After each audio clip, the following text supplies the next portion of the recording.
এই সেই ভিডিও, যে ভিডিও দেখে এমন কোনো প্রবাসী নাই যে সে কান্না করে নাই। দেখে যাবেন ভিডিওটা।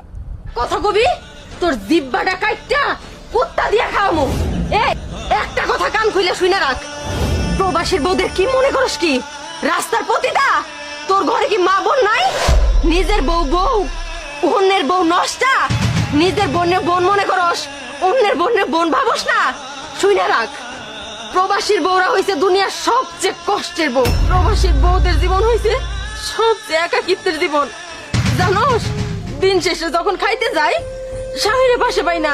এই যে বাজার করার জন্য মহিলা মানুষ হয়ে প্রত্যেকটা দিন রাস্তায় এসে দাঁড়াই থাকি কয়টা বাজারের জন্য। কেউ বাজার করে না দিলে খাই, নাইলে না খায় ঘুমাই। যখন দুপুর বেলা খাইতে যাই কেউ আমার কয় না ভাত দেও পানি দাও, স্বামী তো নাই কইব কি? দিন শেষে রাইতে যখন বিছানায় ঘুমাইতে যাই এই মাথাটা রাখার জন্য স্বামী শক্ত মস্ত বাহুটা আর পাই না, একা একাই ঘুমাই। আর তোদের মতো কিছু নষ্ট পুরুষরা এই প্রবাসীর বউদের খারাপ বানায়। তোরা কোথায় আমাদের সাহায্য করবি, সেইখানে কিনা তোরাই দুর্বলতার সুযোগ নিয়ে হাত ধইরা টানাটানি করস। আর যদি আমার জায়গায় তোর বোন হইতো প্রবাসীর বউ, তুই কি পারতি তোর বোনের সেই হাত ধইরা রুমে নিয়ে যাইতে? পারতি?